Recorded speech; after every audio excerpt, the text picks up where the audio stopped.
Queridos, queridas, hoje nós vamos meditar no salmo que eu li no início aqui, o Salmo 46. Muito bem, meus queridos, vamos por parte, já que eu li, vocês também já devem ter lido aí, o Salmo número 46 é um salmo bem conhecido, né? Fala sobre Deus ser nosso refúgio e fortaleza, socorro bem presente nas tribulações ou nas angústias em outro lugar. Na verdade, é um salmo dos filhos de Coré. Deus é o nosso refúgio e força, o que aparece para nós na revista atualizada como fortaleza, refúgio e força. Já começa aqui falando, irmãos, sobre um aspecto da nossa vida. Quando queremos nos esconder é porque estamos fracos. Quando queremos nos refugiar é porque a nossa força é pouca e não dá para a gente encarar um inimigo. E o salmo começa dizendo: ei, o refúgio certo é o Senhor. Nosso refúgio é o Senhor. Quando o nosso inimigo é mais forte do que nós temos que saber qual é o refúgio. Nosso refúgio sempre será o Senhor. Quando as nossas dúvidas sobem acima da soma que podemos fazer, nós temos que nos refugiar no Senhor.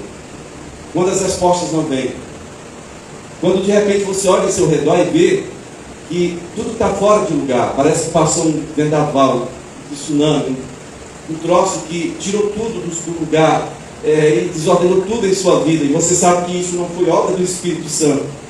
Então você precisa aprender esse princípio. Ainda há um refúgio para nós, e esse refúgio é o Senhor. Eu gostaria de falar com vocês hoje sobre de que forma nós podemos nos esconder, nos refugiar no Senhor. Existe uma diferença enorme entre fugir e refugir. Amém? Vem da mesma origem, mas fugir é simplesmente fugir, é não estar presente ali, é correr de algo, é não encarar uma situação ou um inimigo mais poderoso do que você. E refugiar-se diz respeito a fugir para um lugar que você sabe que é seu, um lugar onde você vai poder estar guardado do mal, protegido contra um inimigo cruel e forte. Amém? Há muitas pessoas que enfrentam gigantes nessa vida. Davi não foi o único. Davi não foi o único que teve que encarar gigantes. Tem música aí, tem gente falando que todo dia tem que matar um leão. Eu não sei se um leão seria suficiente. Eu acho que todo dia teríamos que matar um gigante. Porque Davi matou um leão, depois um urso, para depois chegar ao gigante. Mas o maior desafio foi o gigante. O maior desafio foi o gigante.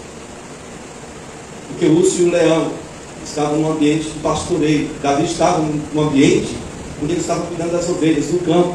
Não era a ovelha dele, era do pai dele. Ele não queria que o leão e o urso comessem essas ovelhas do pai dele. Ele colocou a vida dele em risco. Mas tem uma coisa interessante também para dizer aqui. Davi tinha uma aliança com o Senhor. Ele não colocava a vida em risco simplesmente porque eu sou um vida louca. Não. Ele entendia que da mesma forma como Deus, o supremo juiz, o supremo pastor da vida dele, guardava a vida dele, então ele entendia que Deus poderia guardar ainda mais a vida dele, sendo que ele queria usar esse princípio de guardar as ovelhas do pai. Eu não aceito que levem as ovelhas do meu pai, então para pegar a ovelha do meu pai vai ter que primeiro passar por sobre o meu cadáver. Era esse o princípio que Davi aplicou para a vida dele. Pode ser que os irmãos dele corressem, fossem procurar refúgio em casa. Pode ser que eles chegassem dizendo: olha, pai, mãe, Leão comeu tantos cabritos, urso deixou tantas ovelhas. Davi não, Davi chegava e dizia: ei, matou um leão. Estava querendo comer as ovelhas do meu pai, peguei pela barba, enfiei a faca e matei o pé. Dessa vez foi um urso, olha que pé de comigo. Trouxe pé, vai estragar a pele de um urso. Não, pelo menos ia chamar os outros, né? Vamos tirar a pele ali. Porque foi um urso, estava querendo matar as ovelhas do pai. Pronto, perdeu a pele. Vocês estão entendendo, queridos? Então esse salmo fala de refúgio. Se você procurar em sua Bíblia, você vai ficar surpreso. Só no livro de Salmos, se você colocar lá na pesquisa, Bíblia JFA, refúgio, você vai ver quantos salmos falam de refúgio. Hoje nas mídias nós ouvimos falar sobre refugiados, né? O que é uma pessoa refugiada?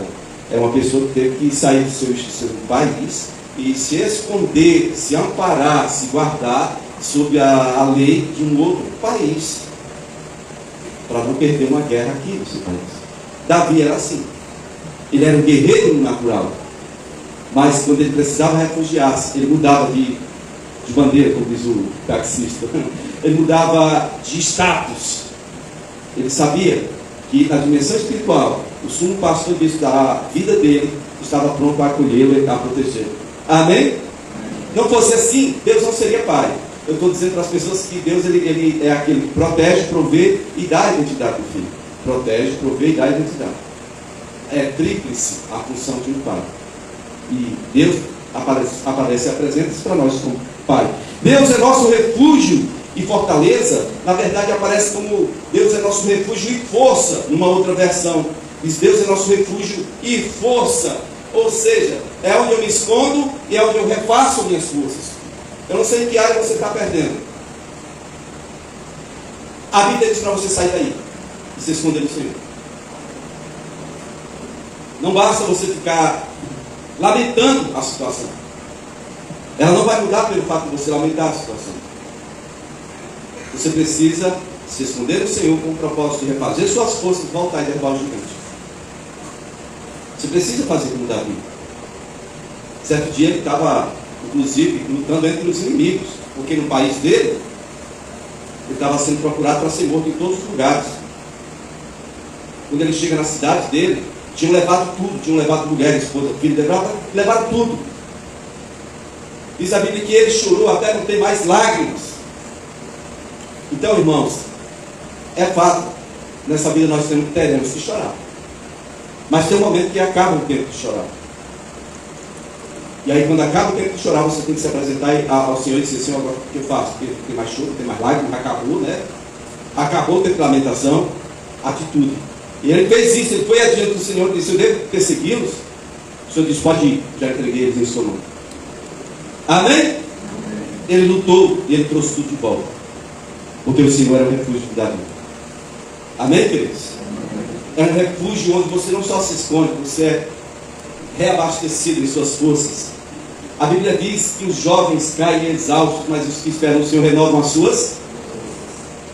Sobem como águias, eles sobem velozes como águias. Eles correm, não se fadigam, eles não se cansam facilmente. Quem é aqui que nunca cansou? Fala para mim. Tem alguns que cansam da vida, né? Imagina se cansado, estou cansado de quê? Estou cansado desse culto velho, toda vez a gente vem, mesma coisa. Pelo amor de Deus, a reclamação é cruel, né? Dentro desse primeiro versículo, Deus é meu refúgio e fortaleza, ou força, é um socorro bem presente na tribulação. Queridos, a forma de entender seria: é um socorro oportuno na hora da angústia. Esse refúgio também, ele aparece no momento oportuno. Se você olhar em Salmo 9 diz: o Senhor é também alto refúgio para o oprimido, refúgio nas horas de tribulação. Amém? Nós precisamos compreender: tribulação acontece, refúgio também existe, tá? Choro acontece, mas tem momentos de você também se posicionar para que o Senhor te dê vitória. Amém, queridos? Amém ou não amém? Então Deus é o nosso refúgio e fortaleza. Se você observar em Salmo 18, versículo 2, diz assim: o Senhor é a minha rocha e a minha fortaleza, o meu libertador, meu Deus, meu rochedo em quem confio, é meu escudo e a força da minha salvação, meu alto refúgio. Esses salmos que hoje eu estou falando para você, essa pregação que hoje eu estou falando para você, você precisa anotar alguma coisa, porque a angústia existe na vida, sim ou não? Quem é que não passa por opressão? E nos momentos mais difíceis, mesmo que chorando, você tem que trazer isso à sua memória. Você tem que saber para onde correr, porque com o Senhor você sempre vai com um recurso. Amém? Nunca vai dizer: é o fim. Pode ser que a sua carne, a sua mente diga: agora é o fim, eu perdi. Mas a última palavra é sempre do Senhor. Esconda-se no Senhor. Ele é poderoso para nos dar vitória em qualquer situação. Não sei o que você está passando. Eu sei que a vitória vem do Senhor. Não sei se você está chorando ou está de boa. Mas quando a Bíblia diz figuradamente que o choro pode durar uma noite, mas a alegria vem ao amanhecer, está querendo nos ensinar no princípio. Existe noite e existe dia. Talvez você esteja passando uma noite escura, mas tenha paciência, não desespera não terminou não. Quando termina a noite vem o dia, e quando vem o dia, vem a luz, você vê tudo claramente.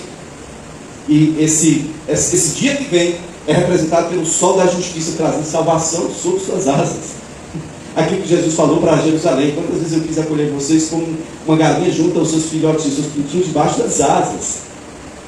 O perigo está lá em cima, o gavião, quando ele chega, ele faz o barulho dele lá, a galinha chama os filhotes para debaixo das asas. Ela encara qualquer coisa para defender os filhotes. Jesus estava dizendo para nós, para Jerusalém, para nós: eu sou esse dia que chega e chama vocês para debaixo das minhas asas. Porque quando chega o dia, vem o sol, e não é só a noite que é ruim, o sol, quando é muito quente, queima a cabeça da gente.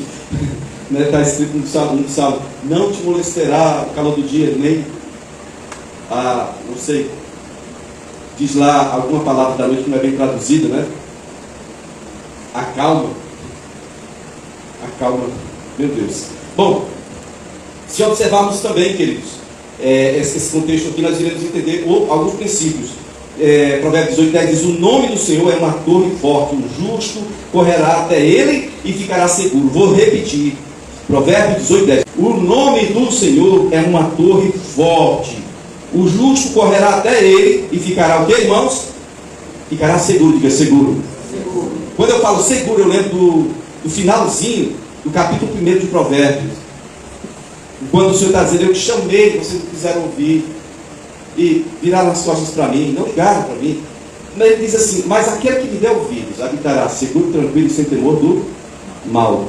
Isso é, ele habitará no meu esconderijo, ele habitará debaixo de minhas asas, seguro, tranquilo e sem temor do mal. Aí quando a gente fala de refúgio, é impossível a gente falar de refúgio, irmão, sem falar em temor. Por isso aqui o Salmo aqui vai falar, né, de um socorro bem presente na angústia, um socorro oportuno para você, quando você precisa se refugiar, né? E aí você vê logo no versículo 2 dizendo: portanto, não temeremos, ainda que a terra se transforme e os montes se abatem no seio dos mares. Que declaração bonita!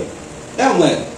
Parece até que essa pessoa que escreveu isso aqui era do X-Men, como é que é a Liga da Justiça, dos Vingadores. Não, pode virar aí, vira ao contrário aí, Polo Norte para o Sul, Sul para o Norte. Estou nem vendo, eu estou acima disso, não vou ter medo disso. Olha, irmãos, quando suas finanças são abaladas, você se abala, sim ou não? Quando seus relacionamentos dão, não é nem 360 não, só uns 90 graus, já te aperta a alma, você dizendo que eu vou morrer. Como é que você não teme? Quando a enfermidade chega, você teme ou não teme? Mais ainda se for por causa de um parente seu que você ama. Então, aqui é um negócio assim que alguém que escreveu estava dizendo: nós não devemos temer. Temer é normal, mas o Salmo está querendo nos impulsionar, nos conduzir para essa visão. Ainda que a terra toda seja, sabe, ela seja transtornada, ainda que os montes se abalem, e lá no seio dos mares, você imagina a situação. Tinha que colocar uma arte gráfica para poder você entender isso aqui. Ele está falando literalmente dos montes sendo lançados dentro dos mares. O que acontece?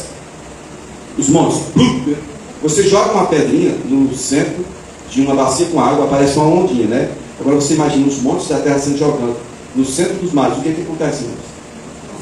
Que? Tsunami. A Bíblia diz que, figuradamente, o mar, se as águas do mar da vida, quem não ouviu essa música? Quiserem te afogar, segura na mão de Deus. O mar é, figuradamente, o mundo que foi criado por Deus. O Espírito Santo estava sobre as águas, gerando vida nas águas. Mas quando você pensa nas montanhas, ou dos montes da terra sendo lançados no meio dos mares, estávamos falando de coisa catastrófica, como, sei lá, um cometa, um asteroide que veio e plum, no centro do planeta Terra. Você já pensou coisa assim? Nós não estamos falando de coisa pequena aqui. Eu chego a entender que o que ele estava querendo dizer é que a terra exploda. Você vai continuar seguro, se você achar esse refúgio que é o Senhor. Porque ainda que o meu corpo seja totalmente queimado, ou simplesmente que alguém exploda o meu corpo, ainda assim eu vou estar de pé diante do meu Senhor. Amém? Porque ele é meu refúgio, minha fortaleza, meu socorro presente na angústia. Amém? Como é que eu não temo? Quem tem angústia também tem medo, sim ou não? Quem precisa se refugiar é porque está fraco, está angustiado, está com medo, está sozinho, está solitário, está precisando de assistência e proteção. Mas o Salmo está dizendo: ei, se você procurar o lugar certo, a pessoa certa, você não vai viver uma vida de medo. Você não vai viver pensando: meu Deus, como é que eu vou fazer? Estou todo me tremendo. Tem aquelas notícias que dá caganeira na pessoa. Não é todo mundo, mas é só a maior parte dos que estão aqui, quando recebe uma notícia catastrófica, a pessoa vai para o banheiro, vai atrás do papel higiênico. Como é que você entende isso, irmãos? Uma notícia ruim chega no seu ouvido e desarranja o seu intestino. Essa é a nossa estrutura, irmãos. A Bíblia nos chama de ovelha por isso. Eu nunca esqueci alguém que criava ovelha me falando que uma ovelha ficou estéril, porque crianças brincando, na época dos fogueiros de São João, soltou uma bombinha dentro de uma lata, perto da ovelha. Ela assustou e ficou se tremendo. Nunca mais deu cria. Um susto numa ovelha. Queridos, situações de medo matam. Por isso que a Bíblia fala para você ter fé e não medo. Você tem que crer no Senhor. Amém? E esse crer não pode ser eu crer no Senhor, mas eu estou vendo a situação. Não. Feche os olhos para a situação, crê no Senhor. Olhe só para Ele. Porque senão você vai ficar com um ânimo dobro e você não vai receber nada dele. Se você ficar olhando para o Senhor e dizer, Senhor, ai, a minha ferida dói muito, papai. Olha. Não, olha só para o Senhor. A minha situação não tem mais retorno, eu estou perdido. Senhor. Não faça declarações assim. É idiotice, irmãos. Quem crê em Deus do jeito que Ele é? Você crê que Deus é Deus? Quem crê que Deus é Deus? Amém. Então não chegue diante dele falando essas coisas, não. Chegue dizendo assim, Senhor, ao meu ver, não tem nenhuma saída, mas eu sei que o Senhor tem saída para mim. Chegue tendo uma posição que seja coerente com a posição dele, a visão dele, o pensamento dele, os princípios dele, a palavra dele. Não tem nada a ver conosco, é com ele. Quem quer ter vitória? Amém. Amém. Então tudo que é normal para você passar na vida, você vai passar. O resultado é diferente conforme você atende aquilo que a Bíblia está ensinando. Não sei o que você está passando. Eu passo por angústias também. Sou ser humano como vocês. A diferença é que talvez você, por não ser pastor ou pastora, você possa tirar uma folguinha de tudo, dizer, meu Deus, eu estou para morrer, e ir buscar Deus sozinho no canto, entendeu? Dá um tempo. A gente não pode, não. É na madrugada, às vezes, sei lá, tem que resolver rápido. Porque se começar um negócio a ficar cruel para o nosso lado, a gente não pode deixar isso demorar muito, porque a gente tem que ministrar a vida dos outros. Vocês estão entendendo, sim ou não? E quantas vezes nós, como pastores, temos que ministrar cura, estando nós feridos, né? Eu quero que vocês entendam. O fato de eu estar ministrando para vocês não quer dizer que eu não seja alguém que é alvo de feridas como vocês, de problemas como vocês, de confusão na cabeça como vocês, com as mesmas coisas que vocês passam. Sabe quando você chega no limite e diz, daqui para lá eu não vou mais? Todo mundo tem isso. O pastor não é super-homem, não existe super-homem. Aqui não. O único superman que existe na igreja se chama Jesus Cristo. Ele é super-homem. Na verdade, a ideia de um super-homem que dá vida por toda a humanidade, a lei da justiça, esses outros exemplos, tudo isso nasceu a partir da ideia de Jesus, o herói dos heróis. O homem que deu a própria vida para que você tenha vida. Eu tenho perguntado às pessoas o seguinte, irmãos, está escrito na Bíblia, e essa é a promessa que Ele nos fez, a vida eterna. Amém? Nós precisamos ter as coisas muito claras para nós. E aí em João 10, ele diz assim, o ladrão não vem senão para roubar, matar e destruir, mas eu vim para que tenham vida, e a tenham em abundância. Preste atenção que há uma diferença entre propósito e promessa. A promessa que Ele te fez foi vida eterna. Se você estiver contente só em ter vida eterna, viver uma vida totalmente lascada aqui, ok, eu te aplaudo, te abençoo, mas vou dizer para você, vai ser muita pena. Você só quer só a vida eterna? A promessa que Ele te fez foi vida eterna. Você já tem por promessa. Ele vai cumprir ou não vai? Jesus cumpre ou não cumpre? Agora Ele diz, o propósito para o qual eu vim, João 10, foi para que você tenha vida e vida abundante. Como é que você tem vida e vida abundante? Só no céu, irmão. Porque vida eterna é vida eterna, depois que termina esse momento aqui. Mas vida abundante diz respeito ao momento que eu estou vivendo aqui e ao momento que virá depois. Amém? Então quem está entendendo? Então você está satisfeito e contente só em ter vida eterna ou quer vida abundante? Quem quer vida abundante? Amém. Quem quer ter as bênçãos do Senhor visíveis? Quem quer? Amém. Amém. Diga, eu creio nisso. Diga, eu creio, eu recebo isso. Vida abundante para mim. Eu quero isso. Eu busco isso. Eu aceito isso. Eu vou lutar por isso. Amém? Amém. Porque a promessa que Ele me fez, Ele tem que cumprir, ponto. Acabou, foi Ele que prometeu, Ele cumpre. Mas vida abundante depende também de mim. Diga, depende de mim. Vou repetir uma coisa que o Cláudio Duarte disse e me marcou, nunca mais esqueci. Estava lavando vasilha lá atrás, a panela de novo. Ele disse assim, olha, Deus vai fazer tudo por você, menos a sua parte. Amém? É isso, menos a minha parte. Então, quando diz não temeremos, ainda que a terra se transtorne, os montes se abalem no seio dos mares, meu irmão, não fica noiado não fica doido com isso não. Na verdade, a Bíblia não está mentindo, ela está tentando te incentivar a sair do meio dessa situação que você está e ser elevado a um nível espiritual de entendimento das coisas. Porque pode estar tudo quebrando aqui, você pode estar no centro do redemoinho, mas na dimensão que Deus habita, está tudo tranquilo, está mudado. Deus perdeu o controle lá? Ele mudou de ideia lá? Ele muda? Não. Então, é só aqui. Eu tenho que olhar onde que está o meu refúgio. Está pesado aqui? Liga o pobre lá, peraí. Buscar o Senhor. Amém? Amém? Ele tem resposta para nós. No versículo 3, assim, ainda que as águas tumultuem, se mexam, sua fúria dos montes sejam, se estremeçam. Ora, quem aqui já passou por um terremoto, já viu um terremoto grande? Porque nem tem, né? Mas na China, esses lugares aí, no Oriente, tem direto. Tem pessoas que ganham dinheiro fazendo construção, umas construções, edifícios especiais, viu? Né? Já para impedir que o edifício venha a ruir no primeiro. Abala o sismo. Não sei o que eles fazem, mas fazem alguma coisa lá, porque é muito comum acontecer esses abalos-sismos. Na nossa vida é assim, irmãos. Então, se você estiver bem estruturado, se você tiver um arquiteto, como é que é? Você fez lá na faculdade, como é que é? Engenharia civil, é? Se o engenheiro for bom, fizer um negócio legal, seu edifício vai ficar de pé. Lembra que Jesus falou sobre você procurar um engenheiro? Quem lembra? Procura um engenheiro. Engenheiro é enjoado, vai fazer sem gastar mais, mas ele vai dizer o seguinte: para fazer um alicerce que aguente, que o peso vai ter que cavar até tantos metros, tem que ser a largura da coluna vai ser tanto, a base vai ser tanto. Aqui tem que fazer um bate-estaca, chamar para colocar aqui. Vocês estão entendendo? Para que a sua estrutura esteja firme quando vierem as intempéries da natureza. A vida é assim. Mas se você quiser, vou fazer a alicerce, não foi igual a casa do pastor, tem uma coluna. A coluna que tem lá na linha, para segurar uma área que quando chove molha mais embaixo do que na chuva.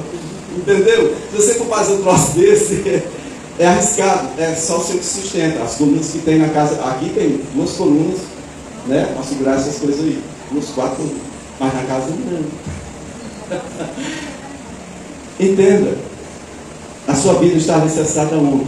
Em quem? Quem é o arquiteto? Quem é o engenheiro civil? Quem é?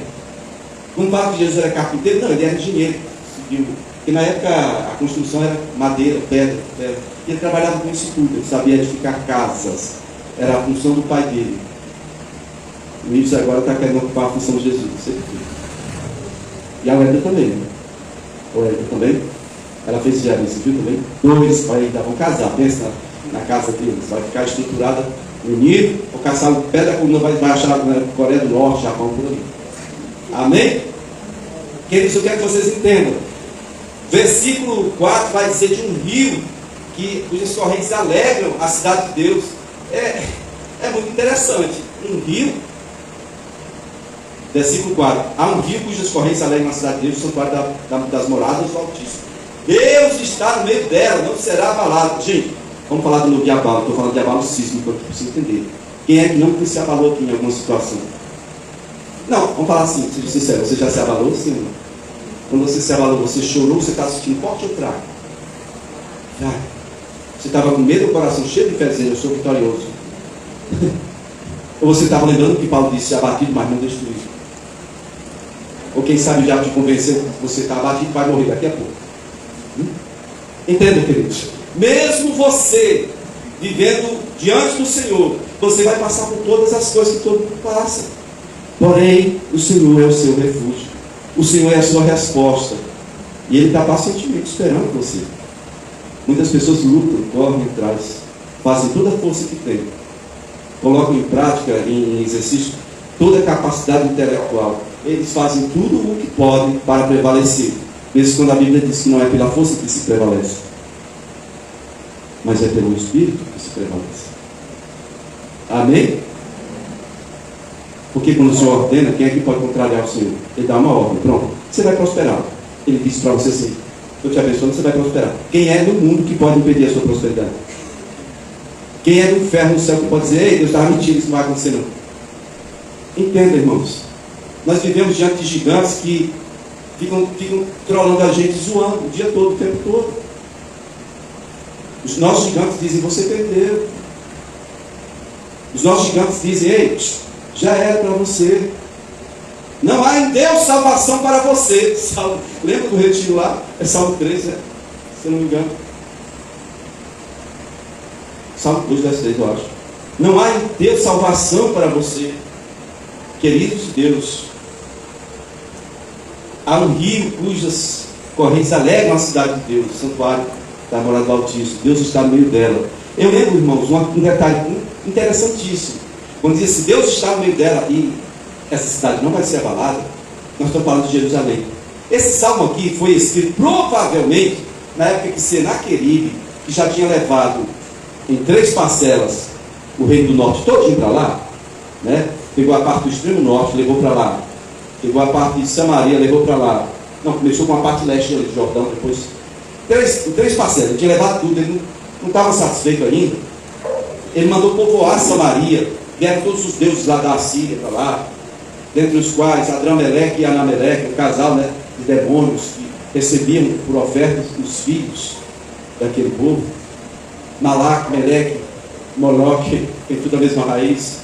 Adrameleque e Anameleque. Queridos de Deus, ele não estava satisfeito, ele foi e sitiou o reino do sul, que é Judá, sitiou Jerusalém. Josias disse, vamos combinar? Não ataque minha cidade, não. Foi lá no tesouro dele, tirou todo o ouro que ele tinha. Foi lá no templo do Senhor, arrancou o ouro que tinha no templo todinho, juntou com prata, que tinha abundância, mandou para o Senaqueribe. Por favor, vamos viver em paz. Eu errei em parar de pagar imposto. Está aí, vamos voltar a pagar imposto, tá? Não faça isso. E aí eles começaram a zombar Ezequias. Começaram a zombar. E dizendo, pois é, você queria guerra? Arrume aí tantos 1000 guerreiros, nós vamos prestar os cavalos para vocês lutarem contra nós. Começou a zombar e, sabe, mandou uma cartinha para humilhar Josias, ou Ezequias, né? Aí, o que ele fez? Ezequias chama o Isaías. Aqui é a cartinha que ele mandou para nós, afrontosa toda. Eles vão até o templo do Senhor e só, Senhor, ele está dizendo essas merdas todas aqui, porque ele não conhece o Senhor. Eles estão falando que todo lugar onde eles foram derrotaram as pessoas com os deuses das pessoas, porque ele não conhece, não sabe que o Senhor que é Deus. E apresentaram diante do Senhor a cartinha. E o Senhor fala com o profeta Isaías, ele não vai atirar contra essa cidade nenhuma flecha, diga nenhuma flecha. Cachorro que late não morde. Por que não morde? Porque o Senhor resolveu atender ao pedido de 2 pessoas que tiveram fé. Às vezes nós dizemos o seguinte: eu vou prevalecer, mas não consulta o Senhor, não busca o Senhor, quer só curtir a do ai. Agora vai cantar a música, né? Sofrência gospel. Tem tanto sofrência gospel aí, negada, para esse cara não pode ao Senhor, né? Rapaz, o cotovelo vai estar, não sei, dor de cotovelo, né? Se for dor de cotovelo, aí 1000 pedaços do cotovelo da pessoa. E a pessoa quer curtir uma dor, pode dizer, ai, coitado de mim, não tem novidade nenhuma. Qual é a maior dor que você conhece? A sua. Qual é o maior problema que você conhece? O seu. Tem alguém que não tem problema? Tem alguém que não sente dor? Então, para que esse negócio você querer ficar publicando? Ai, escutem-me, por favor, está doendo. Ô irmão, para com isso, toma vergonha. Vamos buscar o Senhor. Está doendo? Ele também está. Vamos buscar o Senhor. Amém? Amém ou não amém? Sabe o que acontece? Quando eles estavam sitiando Jerusalém para entrar, mesmo depois de ter recebido tudo aquilo, eles apresentaram a cartinha do Senhor e o Senhor disse que não ia lançar flecha e não lançou não. Sabe o que Deus fez? Mandou só um anjo. Eu não sei qual é o nome do anjo. O Senhor mandou um anjo. Ei, anjo, vai lá. Vai lá, vai lá. Acaba com o exército dele. O anjo sozinho. O anjo foi enviado por Deus, matou 185 mil numa noite. E escapou correndo e cagado. Deixando roupa, sapato, sabe? Vocês estão entendendo? Um anjo, só um anjo. Estava ao redor de Jerusalém, acampado para a guerra. Dava assim, sei lá, uns 13 a 15 homens para cada um que tinha lá dentro, contando com os meninos a partir de 15 anos. Meus irmãos, 185 mil homens numa noite. Um anjo sozinho. Só um.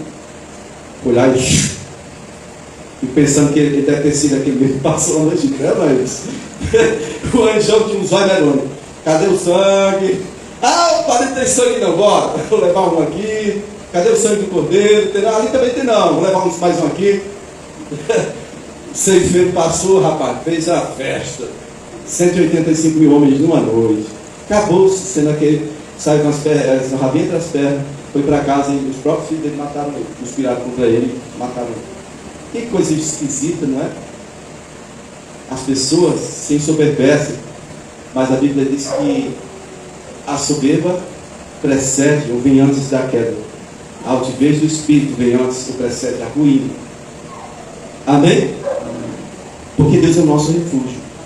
Mas quando eu digo Deus é o nosso refúgio, eu tenho que entender primeiro, Ele é Deus. Ele é Deus. Amém? Quando diz que Deus está no meio dela, irmãos. Quando você está no meio de uma aflição, eu estou falando no meio, você sente como se você fosse um cordeiro no meio de lobo, não é assim? Você sente como se tivesse um redemoinho em redor. Por que diz que Deus está no meio dela? Por que não diz simplesmente Deus está nela?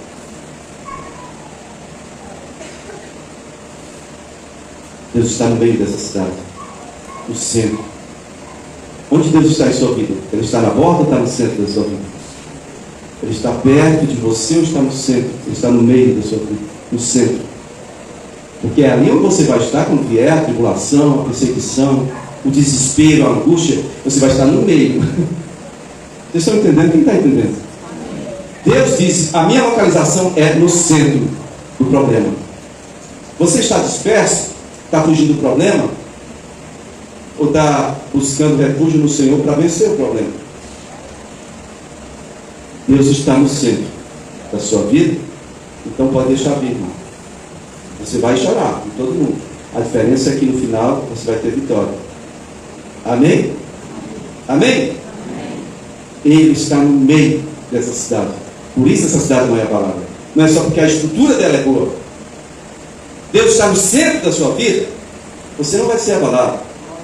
Está escrito, os que confiam no Senhor, a musiquinha, os que confiam no Senhor, isso aqui não sabe, são como os montes de Sião, que não que?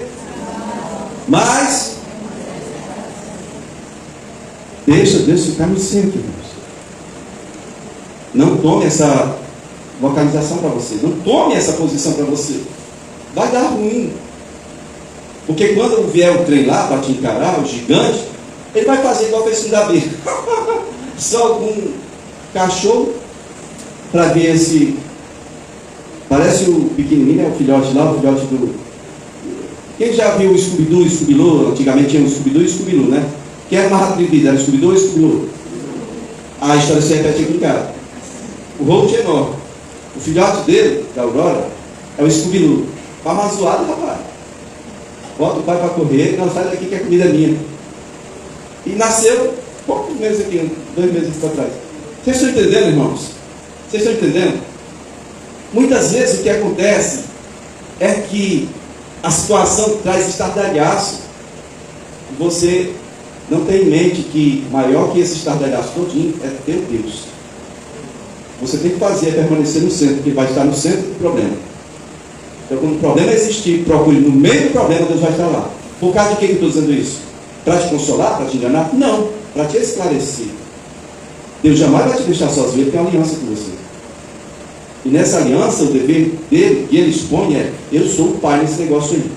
Eu vou te proteger, eu vou prover o necessário para você, e eu vou dizer para você quem você é. Deixa vir a turbulência, mas esteja centrado em Deus, porque Ele está no centro da sua vida. Ok, você vai ter vitória. Amém? Não veja o problema, veja Deus. Em nome de Jesus. Você não vai ser muito abalado com o desafio, né? No romper da manhã, a resposta vem. E aí você vai ver aí, versículo 7, 6, desbramam as nações, os reinos se abalam. Ele fez ouvir a sua voz e a terra se dissolve. O que nós estamos querendo que você entenda? Deus é todo poderoso. Eu acho lindo um salmo que diz assim, olha: laços de morte me cercaram, torrentes de impiedade me impuseram terror. E vai falando tanta desgraceira que você começa a chorar. Meu Deus, pobrezinho, está aqui desse salmista, está lascado. Lá no versículo 6 ou 7 ele diz assim: mas eu, na minha angústia, clamei ao Senhor. Ele diz: eu clamei ao Senhor, e ele do seu alto tempo me ouviu. Então a terra se abalou, saiu fumaça das narinas dele. Ele começou a mandar flechas dos meus inimigos, ó, canela. Não ficou um. Estão entendendo, irmãos? Vocês estão entendendo como é grande o nosso Deus? Queridos, uma palavra do Senhor, diz aqui no versículo 6, ele faz subir a sua voz e a terra se dissolve. Da mesma forma como ele disse: que haja luz, que haja água, que haja terra, possa dizer. Ele faz ouvir a sua voz, a terra se dissolve. Está falando só de terra possa seca do que ele criou, está falando do planeta inteiro. Vocês estão entendendo? Existem pesquisas científicas que dizem que aquelas ondas que ficam no Sol é como se estivesse acontecendo explosões constantes, por isso gases, né, que fazem o Sol se manter daquela forma. Alguém tentando entender por que o Sol não se apaga, uma estrela, tantas estrelas se apagam, por que o Sol não se apagou, não é? Queridos, pelo comportamento do Sol, os estudiosos dizem que parece, pela forma como ele se comporta, como se ondas sonoras estivessem mantendo aquela tocha acesa. Ondas sonoras. Quando diz ondas sonoras, eu lembro de Jesus dizendo: haja luz! Ou o Senhor Deus dizendo: haja luz! E o verbo era Jesus. É um som. Eu lembro do Senhor no dia de Pentecostes. Tem gente que diz: veio do céu um vento impetuoso. Mentira, vale direito. O que veio do céu foi um som, diga um som. Eu não sei que som foi, mas veio do céu o quê? O som de um vento impetuoso. Queridos, Paulo disse que todas as coisas foram criadas. João diz, né? Que todas as coisas foram criadas por ele, se ele nada foi feito se fez. E Paulo diz que tanto as coisas visíveis quanto as invisíveis foram criadas nele, por ele, para ele. Pedro chega a dizer que a terra que nós vemos agora e os céus estão sendo guardados por fogo pelo mesmo poder da palavra que os criou. O Senhor disse: haja isso, haja aqui, tá aí. Mas quando chegar o tempo de se dissolver, ele vai dar uma palavra e tudo vai se dissolver. Você vai se segurar em quê? Eu vou pelar aqui fora na arca de Noé, jogar minha corda, passar um ano lá. Não é mais água não, maluco, é fogo. Vou falar de fogo. Você vai se segurar em quê? Quem é aqui que não tem consciência que esse corpo aqui, a duração dele é pouca, 70, 80 anos? Quem não tem consciência disso? Eu estou com 50 anos, fico as lembranças, você vê que está ficando velho e você tem mais passado do que futuro. Quando você começa a ver, você olha para as coisas e assusta. Hoje mesmo, porque não assusta, a menina chegou. Como é o nome do seu filhote? Miguel, Marcão. Me chegou, tinha até cabelo de anjo, só que esses anjos que eles pintam por aí não tem nada a ver não, né? É muito rápido, é tudo muito rápido. A gente olha o cachorrinho do WhatsApp. Eu estava vendo as fotos, o bichinho era desse tamanho, uma chavezinha. Agora ele está mordendo todo mundo dentro de casa, daqui 2 meses, o bichinho está terrível. E eu fico lembrando quando eu ficava caçando o passarinho. Eu falei lá no retiro que assim, às vezes, não é que a gente é totalmente insensível, é que a fome fala mais alto do que a sensibilidade do homem. Viadinho, meu amigo lá, estava lá. Fechou a baladeira. Eu disse: você come carne quantas vezes por semana, velho? Todo dia. Derrubei a bombinha, eu como mais quando eu derrubo uma bombinha. Não é que eu não sou insensível, é que a minha fome dizia: próprio uma mistura para você colocar dentro do feijão com arroz, animal, fica melhor. Entendeu? Senhor, bombinha, me perdoe, vou te levar, você vai ser a mistura hoje. Não é que eu não sinta, é que é melhor você comer arroz com feijão, uma bombinhazinha assada, do que só o arroz e feijão, nem nada tinha, cara. Boa situação. Que coisa triste, né? Meus amados, nós precisamos olhar as coisas da vida com a ótica de Deus. Amém? Amém? No versículo 7 e no versículo 11, como é que diz aí? Diz: o Senhor dos exércitos está conosco. O Deus de Jacó é o nosso refúgio. Queridos, está falando do Deus de Jacó. Lembre de uma coisa que eu vou falar para você. Todo mundo aqui crê em Deus, sim ou não? Amém. Mas tem uma coisa que você tem que saber hoje. Para o Deus de Jacó ser o seu Deus, tem um processo. Tem um processo. Porque ele primeiro conheceu Deus do pai dele. Ele começou a ver presença desse Deus na vida do pai dele. Quem era o pai dele? Isaac. Se fosse Abraão, tudo bem. Deus aparecia, falar com Abraão, beleza, amizade pura. Abraão é chamado amigo de Deus, pai da fé, viver encontrando com Deus. Aí, eu não vou destruir uma cidade dessa. Se conversar antes com meu amigo Abraão, vai lá, Deus conversar com Abraão. Mas o Isaac não tinha nem registro de vida com Deus. Não tem. O único registro que tem de vida com Deus do Isaac é que a mulher dele era estéril e eles oraram por uns 20 e poucos anos por filho. Depois engravidou dos dois, Esaú e Jacó. Amém? Jacó, quando estava fugindo do irmão, ele vai e fala para o Deus do pai dele: olha, se o Senhor me levar em paz e segurança. Deus é pai, não é? Ele provê comida, provê o necessário, ele protege e ele dá identidade. O pai faz isso, amém? O que Jacó estava dizendo é o seguinte: se você for um pai para mim, na ida e na vinda, o Senhor vai ser meu Deus também, não vai ser só Deus do meu pai. Amém? Aí vai estudar a história de Jacó para ver como é que o Deus do pai dele se tornou o Deus dele.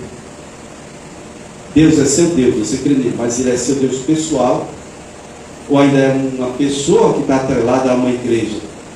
Deus, ele é o teu Deus, você anda diante dele, você faz como Davi, que dispõe o Senhor sempre diante de mim, estando ele à minha destra, não seria abalado.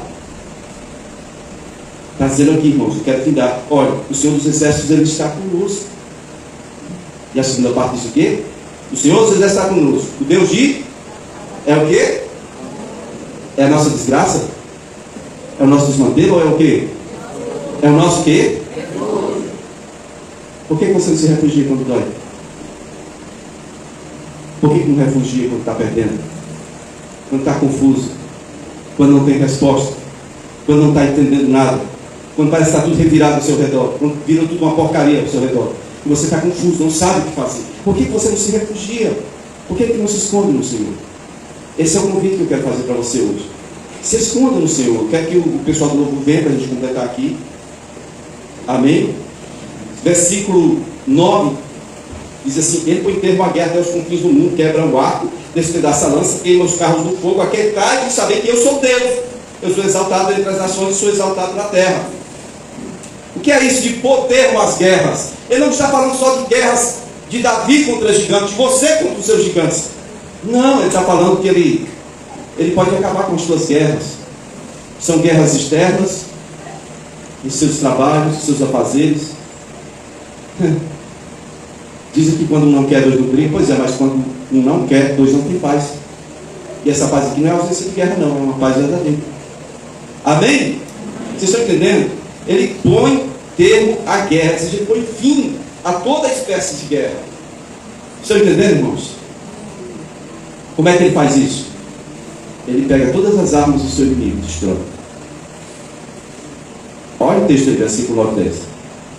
Olha o versículo 9 e 10. Ele põe termo, acaba com as guerras. Ele quebra o arco, despedaça a lança, ele queima os carros do fogo. Então vocês devem fazer o quê? Se aquietem. Aquietai-vos. Saibam que eu sou Deus. Aí vocês, mas eu já sei, mas agem como se não soubesse. Deus tem promessa para você? Fica de pé. Não haja como se ele não tivesse promessa. Creia no Senhor, mas creia completamente, creia firmemente. E essa noite eu sei, eu estou convicto de que ele vai liberar uma bênção para você. Se ele liberar uma palavra, a terra se dissolve. Mas se ele liberar uma palavra para você de vitória, essa vitória virá sobre você. Amém? Amém? Levante sua mão, Senhor, e declare que você crê. Feche seus olhos, declare que você crê. Eu creio, Senhor. Eu creio que o Senhor liberará para mim a vitória. Eu creio que o Senhor tem ainda para mim outras promessas para cumprir. E eu creio que o Senhor irá me conduzir. Depois de me esconder no teu refúgio, depois de me refazer as forças, depois de me preparar para o campo de batalha, o Senhor irá me dar vitórias contra os gigantes que estiverem de pé diante de mim. Todos eles serão colocados por terra, todos eles cairão, todos eles ficarão sem as armas, e o Senhor me fará triunfar sobre os meus inimigos. Aleluia. Qual é o inimigo da sua alma? Pastor, é uma depressão. Você tem recurso no Senhor. É ansiedade, são meus medos, é a minha insegurança.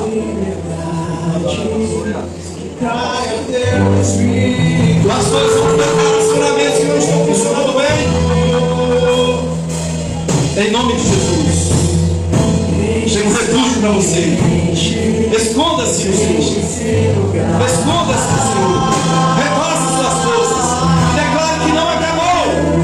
Porque Ele tem promessa para você. Não é ainda o fim. Ele te fará ver dias bons. Ele te conduzirá a dias de glórias. Dias de glórias. O seu coração se alegrará. O seu coração se alegrará no Senhor. Aleluia. Aleluia. Vem, Espírito Santo. Nunca é tua palavra. Nunca é tua vontade. Deus é o nosso Deus. Deus é o nosso Deus.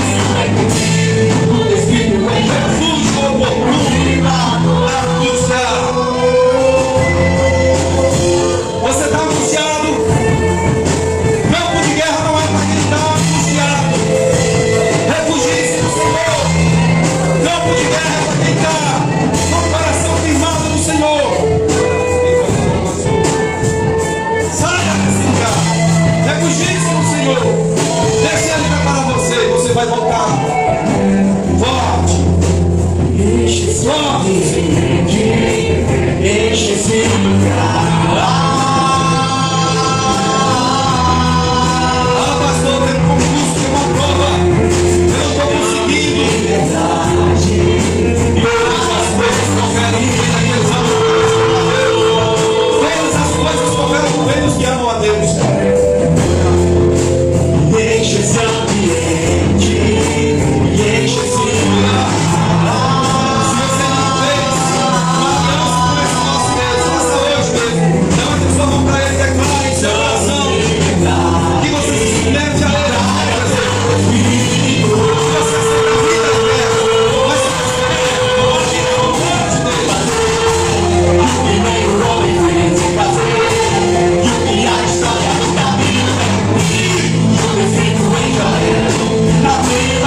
Esse nosso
eu aceito, Senhor, a restauração do Senhor para minha vida.